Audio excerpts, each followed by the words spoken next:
Hello everyone, this is Erik, the Asian movie enthusiast, and this time I come to you on a rainy morning because sometimes scary things don't always show up at night, sometimes they appear in the morning hours. But we now have the pleasure, actually, of visiting some of the better Asian horror films from the year 2000. Now, so there's some very interesting stuff to go through here, and I actually have one more honorable mention that I missed in my last video for this particular year, and that is Tales of the Unusual, a Japanese anthology that touches upon multiple genres. One or two segments, I believe, are horror. I definitely recommend that one if you haven't seen it already. A bit difficult to find, but worth the effort. So let's get started with our reviews here for the year 2000, the better movies, of course. If you have not seen part 1 of this video, definitely check it out. There were a lot of stink piles I went through in that video, but now we're into the more enjoyable stuff. And as always, titles for all of the movies I discuss are listed in the description box below. Now, one thing I noted while I was checking the availability of the films that I'm going to be covering in this video is that most of the films today are widely available on DVD, but there has been a trend lately in the past year or two where Asian horror movies are going more out of print or becoming less available overall. So when I checked Amazon for these films, for instance, instead of a seemingly infinite number of DVDs available, there were only, say, a few dozen copies that were shown as available for many of them.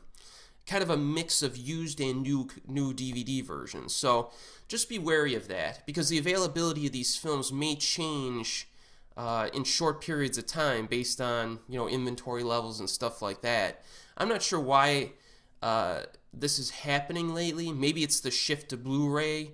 Maybe it's the fact that some of these distribution companies have gone out of business. I know Tai Seng was one distribution company that went out of business a few years ago, and a lot of their stuff is tough to find now. But a lot of the movies we cover tonight are still pretty easy to find. Just wanted you to be aware of that situation. So the first film we're covering today is Red Room 2, Broken Dolls, a Japanese exploitation horror drama type hybrid. Now, 4 people agree to enter the Red Room to play a dare game in which the winner is awarded $100,000. Now, this is kind of a spin-off to the original film that keeps the basic setup of a no-holds-barred dare game, but increases the violence to more disgusting, perverted heights. Now, if you've seen the first film, you may remember that the game they play is called the King Game, where they draw cards and the winner is allowed to order one of the other players to do something disgusting. So it's not a complicated game to keep track of course. Each player picks one card, and the best card is the winner. I think it might be the king card is the winner, and then the person who gets the lowest card or the worst card has to do the dare that the winner chooses to inflict upon them. Now, as expected, this has some nasty torture sequences, with lots of emphasis on bodily fluids and sex acts, which is, again, consistent with the original film.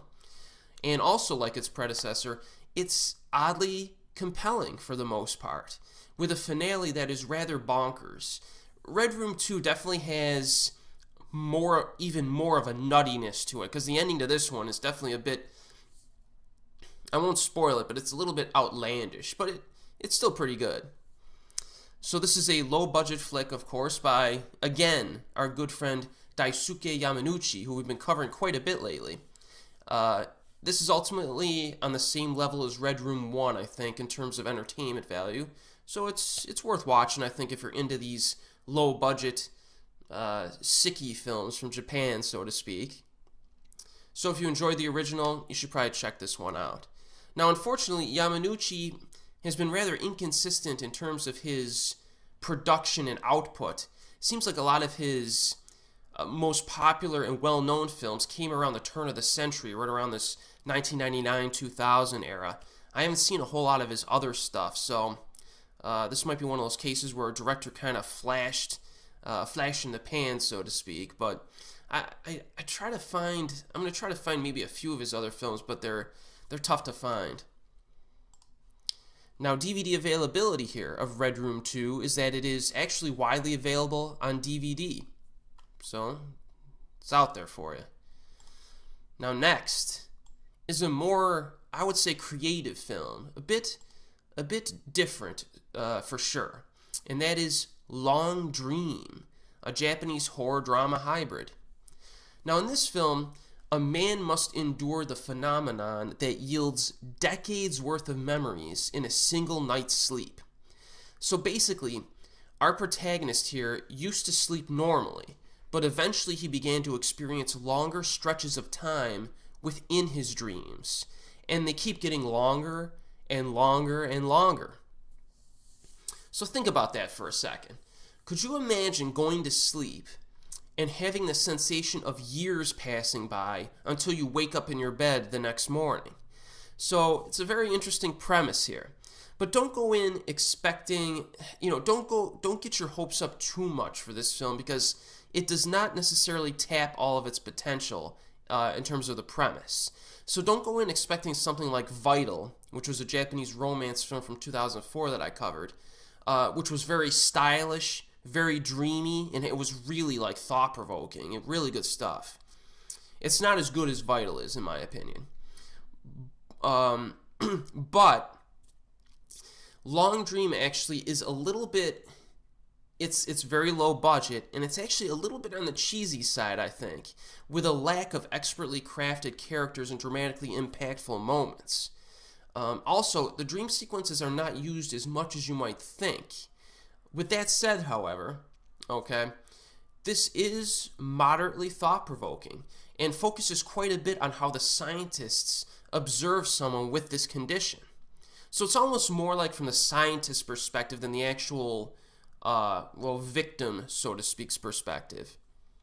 Now, there are some bizarre physical deformations that are introduced, which are interesting, and there's lots of discussion regarding this odd phenomena. So the premise does get a little bit of exploration to it. One thing to note is that since this was seemingly made for television, the production values and visuals are rather cheap looking. But this is still a pretty good flick. It's only 58 minutes long, so it goes by pretty fast. And one interesting fact, actually, is that this film was directed by a man named Higuchinsky, who was actually born in the Ukraine but is of Japanese descent. I found that kind of interesting when I looked up the director for this film. Now, the other odd thing about Higuchinsky is that this obscure director, who only directed a few movies in his career that I've been able to find, also directed my favorite Asian horror film from the year 2000, and we'll get to that one later in this video.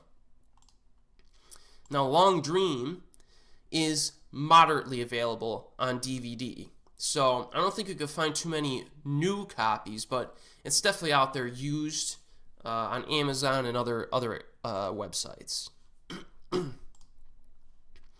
All right, next here is another pretty interesting film, and it's the third film in a horror franchise that we've been covering, and that is Tomie Replay, Japanese horror film.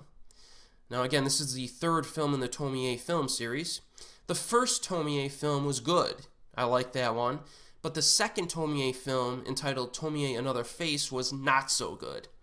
So where does Tomie Replay stand? Let's take a look here. Now the plot, again, concerns the girl who cannot die, and the disturbing happenings that surround those who come into contact with her. So this film has a very strong start to it, one of the strongest in the film franchise, I think, with a very bizarre birthing scene, and then some very neat visuals. The opening scene in Tomie Replay is a good example of why I think this franchise works overall. It gets downright macabre at times. The pacing after this opening sequence then slows down for quite a bit, for about a half an hour or so, with some dialogue scenes and setup time. But after that, the story itself kicks into high gear and focuses on a girl whose father disappears after witnessing the aforementioned birth scene. So there are, as expected from this franchise, a handful of weird, creepy horror moments that help to make this entertaining. Some of the key scenes actually take place at a hospital, so if you're one of those horror fans who like to have some hospital settings in the films that you watch, that's another reason to check this one out. Overall, Tomie Replay is a good flick. I like it. Now, DVD availability of this film is that it is widely available on DVD, and of course, as I mentioned previously, there is a box set floating out there that has the first 5 films of the Tomie franchise in it. Next film here is another Japanese horror film that we're covering, and that is Séance. Now, our good friend Kiyoshi Kurosawa directs this film about a psychic who attempts to find a missing child while struggling to reconcile her life with her talents. Now, here's a more detailed plot synopsis I found. I think this might be the official plot synopsis, actually. Koji Sato, who is played by Koji Yakusho, is a mild-mannered sound technician who is married to Junko, played by Jun Fubuki, a waitress who possesses powerful psychic abilities. Though these abilities allow her to see and communicate with spirits, they interfere in her day-to-day life and make it difficult for her to hold down a normal job.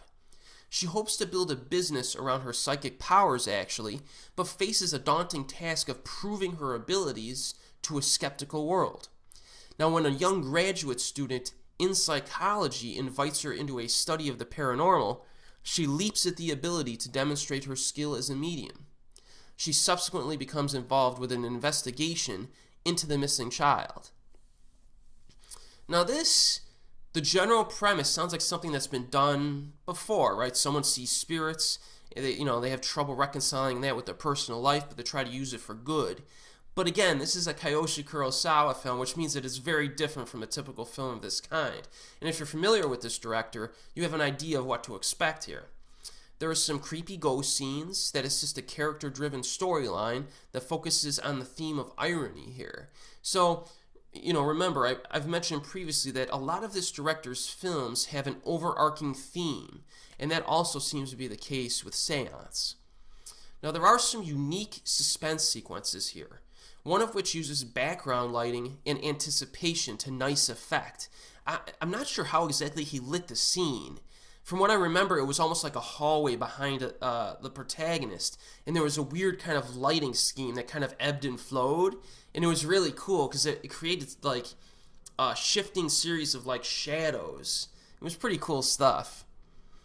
There's also an entertaining beatdown and a flaming with fire inflicted upon characters that almost never receive that type of treatment in cinema. It's actually a really good example of how a cliche can be turned on its head.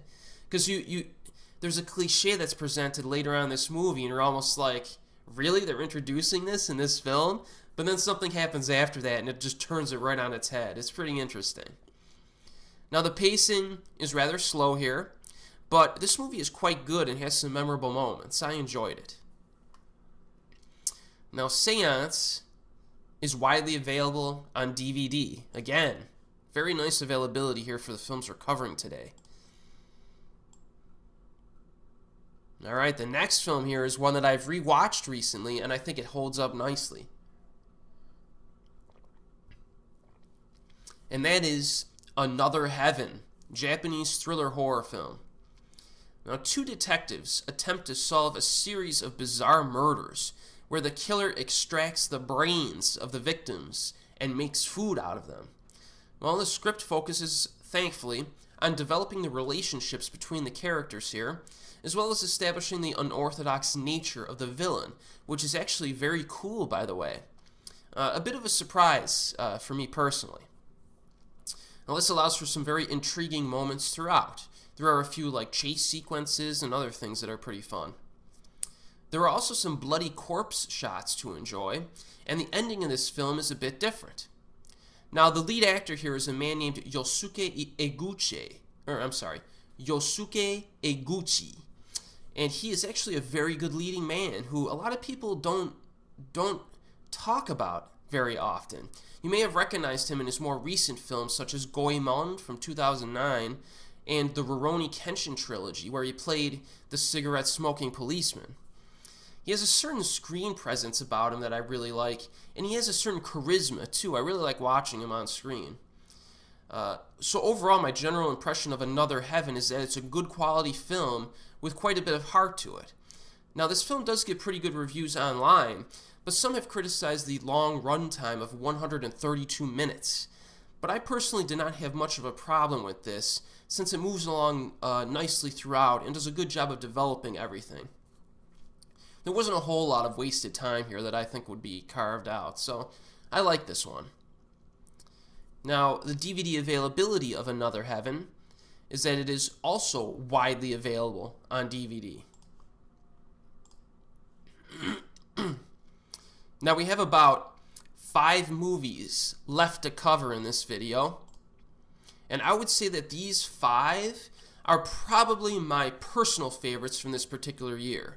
Some of the ones we've previously covered, though, I could definitely see somebody lobbing up near the top of their list, like Another Heaven. That one I could see some people having near the top of their favorites list for this year. Even Séance or Tomie Replay. So this year had some good flicks. It made it worth going through all those crappy films in the last video. There's some good stuff here. But these are probably my top 5 for the year coming up. And the first one we're going to cover is Ringu Zero, Birthday, Japanese horror film, of course. Now, this is actually a prequel to Ringu, which documents the human life of Sadako, now 20 years of age in this movie, the girl who would later terrorize via videotape. Now, this takes place 30 years before the events of Ringu, with Sadako joining an acting troupe as therapy for her nightmares. Meanwhile, a reporter is investigating her family because his fiancé was killed during one of Sadako's mother's psychic demonstrations. So, I mean, let's be honest here, all right? This premise sounds like an absolutely terrible idea. It's a very risky attempt to humanize a supernatural villain because the process of humanization can result in making her less scary. However, Ringu Zero actually works surprisingly well because of the way in which it is presented. Now, I don't want to spoil anything for those who have not seen this, but what I can say here is that the script writing is very proactive in keeping Sadako's horrific nature intact. And I must say that it is a very creative strategy they use to achieve that goal. And that's very important to this film's success, because I mean, the worst thing they could have done is just taken Sadako, humanized her, and then when you see Ringu again, you're thinking of the humanized nature of her, and it might not be as mysterious or as creepy, but in Ringu Zero, and I don't want to get into too many details, but they found a way to retain that aspect of her. And that was, I think that's this film's biggest positive. And it really made it work. Now, the final half hour here, in particular, is very good, with some nice twists and a creepy finale within a forest. Now, Ringu Zero is not as scary as Ringu was, okay? But in terms of pure entertainment value, it is very impressive. Now, director Norio Surata did a nice job with this one, I think, and it could be his best film. There are also some recognizable actresses in Ringu Zero. Now, Sadako is played by Yuki Nakama, who is very early in her career here. So this film was kind of a stepping stone for her superstardom, along with the Trick television series, which proved to be a massive hit, and rightfully so. Now, Kumiko Aso also has a role in this, and she would later star in Kiyoshi Kurosawa's horror film Pulse, which we'll get to in a few videos. As well as many other films. Both of these actresses have long filmographies, especially Yuki Nakama. She does a lot of TV stuff. I follow her and I try to watch as much as I can, but she's been in tons of stuff. So these are two very prolific actresses who have had very successful careers. So if you're a fan of either one of them, Ringu Zero, it's another reason to watch this one. And especially Yuki Nakama, she has had a few I don't know if you'd say dark roles before, but going back to Ringu Zero, this is a little bit atypical of what of what a lot of her filmography consists of. She does a lot of comedy, drama, that type of thing. So being in a horror film was pretty cool to see her in. There's definitely some talent in front of the camera here. So Ringu Zero, one more point I want to make. Remember how before I was comparing those other Ringu spin-off films like Ringu 2, Raisin, and the Ring Virus? Well, if I were to include Ringu Zero in that sort of catalog, I would actually say that I prefer Ringu Zero over all of those. I would have to say that Ringu Zero is probably the second best film in the entire Ringu film franchise behind the first one. So, or I guess behind Ringu from 1998. So that's my opinion on that. I really like this one. Now, availability of Ringu Zero is that it is widely available on DVD. And again, there was like a Ringu box set that was floating around out there. It's out of print now, so it's a little bit more difficult to find, but you can still find it. It has, I think, the first 4 movies in the franchise. All right. It's a good one. Let's move on to another good one here. And that is MPD Psycho, a Japanese thriller, mystery, horror hybrid. Now, I'm cheating a little bit here because this is actually a television miniseries, not technically a feature film, but this is my YouTube channel and I shall include whatever I like. So, what's the plot of MPD Psycho? Well, the third personality, I emphasize, of a schizophrenic detective escapes his body, possesses others, and sets into motion a series of murders and dismemberments throughout the city. Now, again, as I've mentioned just previously, is that this is a 6-part miniseries lasting a total of 5 hours that was directed by our good friend Takashi Miike, who previously gave us Audition from 1999. Now, MPD Psycho has a very weird, quirky style to it, and it incorporates personality transfer, wacky detectives, stolen fetuses, people killed and planted in soil, barcoded eyeballs, and many other oddities to enjoy. So, this is a very different type of experience, I think. Definitely a bit of an oddball miniseries. But perhaps its greatest contribution is that the storyline is essentially a brain teaser that gives clues to many events that occur off screen. So, that could prove to be a little bit confusing for some viewers, for most viewers actually, during a first viewing. But luckily, it is a sharply intelligent and successfully executed screenplay, since things make sense after the viewer works things out. It'll probably take you multiple viewings to work a lot of this stuff out. And it does take some effort to do this. You have to really keep track of everything to figure it out. So much so that I actually took notes when I watched this miniseries for the second time. So this is one of those that operates on a few different levels. It's entertaining on a high superficial level, just due to its style and plot and conflicts. But it's also very entertaining as a puzzle-solving exercise to really figure out, everything that happened in this series. So I'll give you an example here. So this serial killer transfers from person to person, but it doesn't always show him transfer to each person. That would get kind of repetitive. So sometimes a person will show up, and you need to figure out that he's actually possessing that person. And there's clues to tell you that, yes, he's actually possessing this person, and it's not just, it's separate character.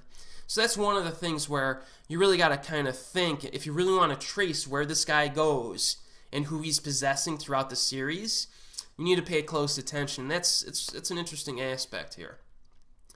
Now, if you do not like puzzle-solving films, MPD Psycho may rub you the wrong way a little bit, because you may not understand like every little thing that's going on if you're not willing to really put in that effort. But if you enjoy this brain-teasing style of filmmaking, there is much to enjoy here. But in addition, this film is very enjoyable even on a superficial level, or on a high level. Even if you don't like puzzle-solving films, there's a chance that you may still like this. Now, the character of Nishizono Shinji, who is the third personality of this schizophrenic detective, is perhaps one of the most intriguing murderers I have ever seen, especially in terms of his personality and motive. Really kind of a complex character. He's not just like a twirling bad guy. It shifts a little bit here, and there's some really interesting plot shifts here regarding him. Very interesting entity for sure.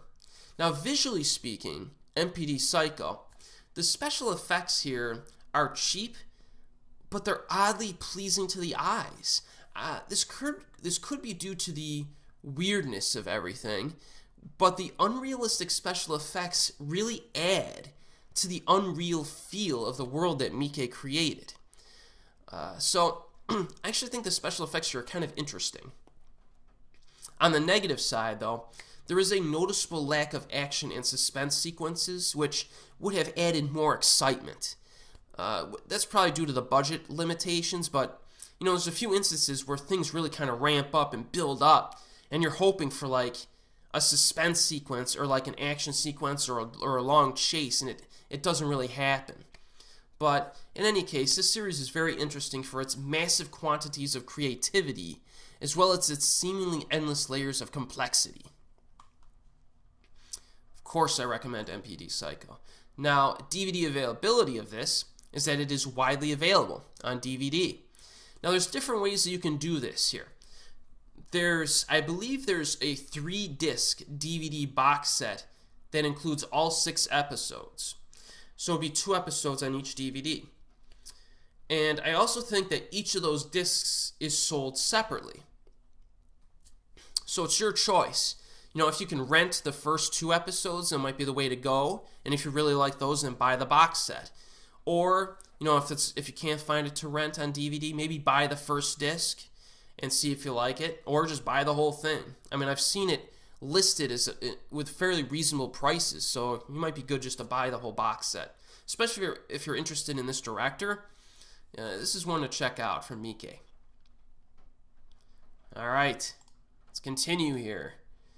And we go to Versus, a Japanese horror action comedy. Now this is an over-the-top film directed by Ryuhei Kitamura that has attained cult status for its entertainment value in spite of limited production costs. So the premise goes something like this. A few men escape prison and meet with their contacts, a group of Yakuza, in a desolate forest area to arrange for transportation away from authorities. Unbeknownst to these guys, the Yakuza leader has some dubious plans up his sleeve, and the area is swarming with zombies. So Kitamura's directorial skills really shine in this one, with a nice blend of camera styles and musical scores as well to accompany them.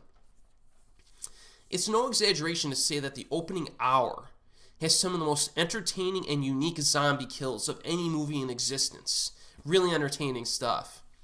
But I think the story also keeps morphing into different avenues, and the zombies morph accordingly in terms of their nature and abilities. Now, this film does have its fair share of critics who feel that it is overlong and dull in spots. I don't think so. I actually recently watched this one, and I really think that because it keeps kind of shifting directions, the use of black comedy as well also makes it fun to watch. And the perpetual forest environment provides some cool atmospheric visuals, so it's kind of an atmospheric film as well. The final duel between the protagonist and antagonists is also very lengthy and satisfying. Now, I can understand some people who think that it's a little drawn out because it is a fairly simplistic premise, okay, and it is a full 2-hour film. I think it's over 2 hours. And there are some scenes where it really plays things out, and it, you know what I mean? So I can see how some people might think it's a little drawn out, but I really like this one, and I actually like it more every time I watch it. So definitely recommend this. It is widely available on DVD, but I recommend that the Ultimate Versus DVD set be purchased. It's like a 3-disc DVD set. And what happened was Kitamura actually went back. After the film was done, he went back with some of the actors and reshot some additional footage to like extend. It's basically like a director's cut, the Ultimate version. And he actually added more action to the movie. So and some of the action that he added is really cool. So I definitely think that the Ultimate version is definitely the one to check out. You get more action in that. So that's Versus for you.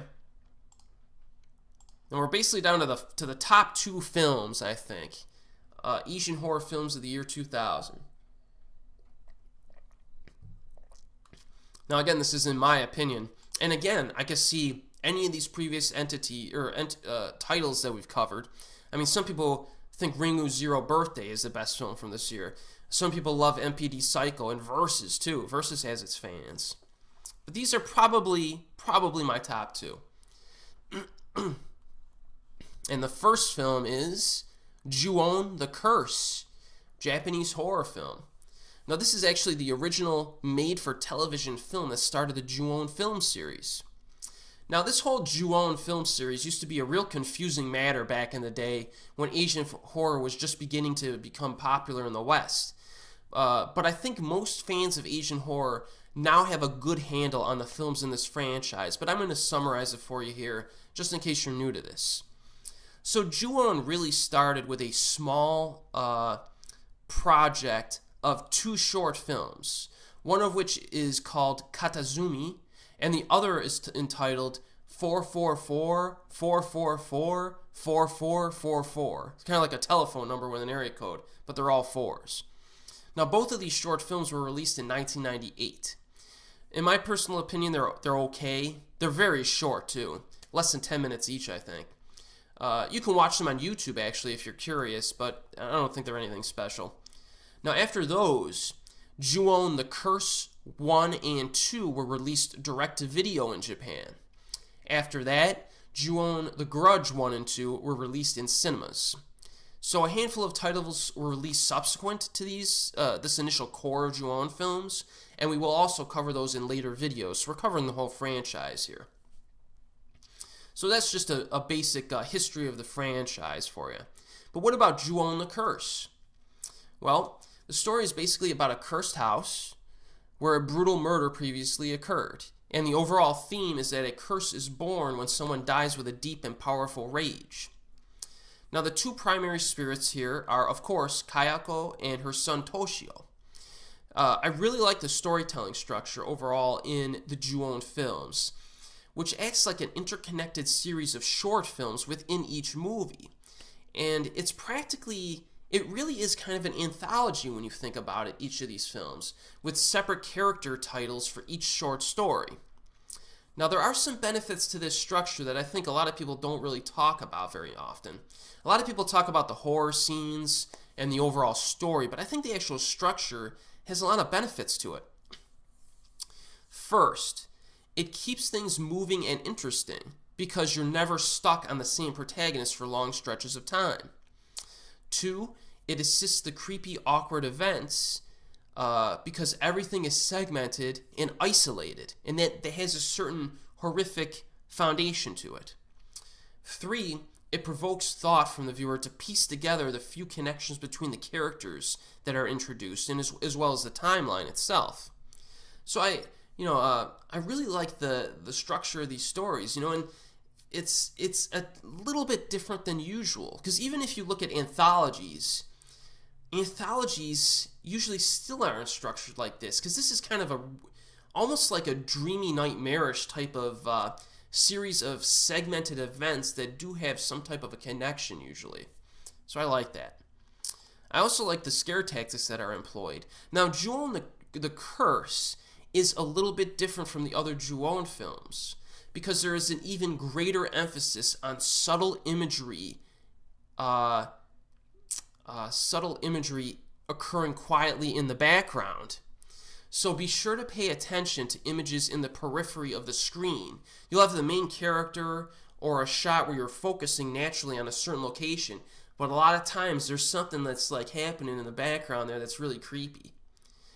So on the negative side here for this first Ju-On film is that there are a few poor special effects that are presented. The scenes are fairly short, but they are pretty poor due to its low budget. but the positives in this film far outweigh the negatives. Now, some fans of Asian horror actually think that Ju-On the Curse is the best in the entire Ju-On franchise, and I can understand why. It's got a lot of good stuff in it. So this comes very much recommended, but unfortunately, Ju-On the Curse is a bit difficult to find. It was always difficult to find. Now, there was, back in the day again, here's another case of DVD distribution issues. Like 10 years ago, Ju-On the Curse, Ju-On the Curse 2, Ju-On the Grudge, and Ju-On the Grudge 2 had a box set floating around. It was an all-region box set with good quality English subtitles, and it was floating around on various websites. Now they're a lot more difficult to find in that box set. Especially Ju-On the Curse Parts 1 and 2 are tough to find. But, if you look for it, I think occasionally it's on YouTube that it's posted. And there's other websites you can find it on. Excuse me. But, yeah, this is definitely one to seek out. Definitely. Now, a quick note here is that, I keep referencing Ju-On the Curse 2, which was actually released in the same year. Unfortunately, that's a 76-minute film, where 30 minutes of it consists of footage from the first Ju-On the Curse. So you get a lot of stock footage in that Ju-On the Curse 2 film. So much so that I'm not going to cover it as a separate review. I'm just going to touch upon it very briefly here. And of the 46 minutes of new material that you get in Ju-On the Curse 2, there is simply not enough positives to give an emphatic recommendation for that one. I mean, sure, there are a few good scenes in there, but other scenes really don't work that well.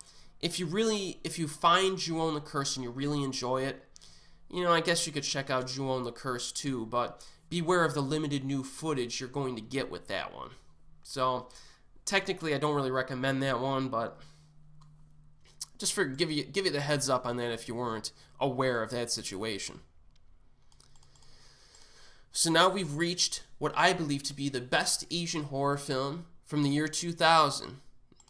And that is, of course, Uzumaki, a Japanese horror film. Now, this creative, unorthodox film is about a series of townspeople who become increasingly obsessed with and tormented by spirals. Now, I don't want to get too detailed in terms of explaining what happens here, because there are tons of surprises to be had. What I can say is that there are essentially two main kinds of spiral-based phenomena. One, supernatural inflictions of spiral patterns that are infused into natural things. And two, naturally occurring spirals that we would see in the real world that the townsfolk become obsessed with. Now, first and foremost, this film looks phenomenal. The cinematography and direction are eye-popping, with some excellent camera angles and framing of shots. There's a green tinted hue that is also heavily applied that gives it some atmosphere and an otherworldly feel. The death scenes are also weirdly entertaining and very unique. There are also some eerie phenomena that provide a refreshingly original and creative experience. I also really like the lead actress here, Eriko Hatsune, who is cute, charismatic, and likable. Now, the pacing in this film has actually been on the deliberate side, despite the fact that a lot of crazy stuff happens. And the cause of these bizarre events is somewhat ambiguous. It doesn't really provide a lot of explanation as to why all of this is happening. And that has irritated some viewers, but I don't mind. You know what I mean? I find it... What I care about in a movie is to be engaged, and this movie engages me. The atmosphere is thick and relentless as well. So this is really strikingly creative stuff, I think, that is essential viewing.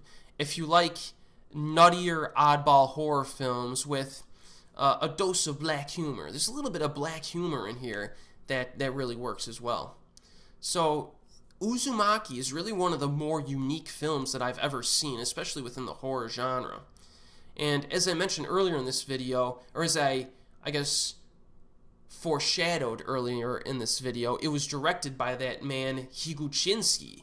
So he has a very tiny filmography, though. Unfortunately, I kind of wish this guy went on to direct more horror films because he's got some talent. And by the way, an FYI, the manga is also quite awesome, the Uzumaki manga. But the one problem I had with the manga very quickly is that the final like story arc just takes too long. It's real repetitive, and I think it drags out too much. But overall, Uzumaki is very cool. I would like to see another Uzumaki film taking a few of the short stories in the manga that were not covered in this film. There's tons of potential for an Uzumaki 2 if they wanted to make one. If you made it into like an anthology with like 3 short films, each which focusing on 3 short stories in the manga that weren't covered here, that would be a great idea. I hope somebody does that at some point. So, those are the Asian horror films from 2000 that I enjoyed. Good year overall, I think, since the entertaining films outnumber the underwhelming ones unbelievably, because we covered a lot of crap in the last video, but a lot of interesting stuff came out this year, so that's good. And be sure to tune in for my next video, where we will discuss Asian horror films released during 2001. And as always, we'll see you next time.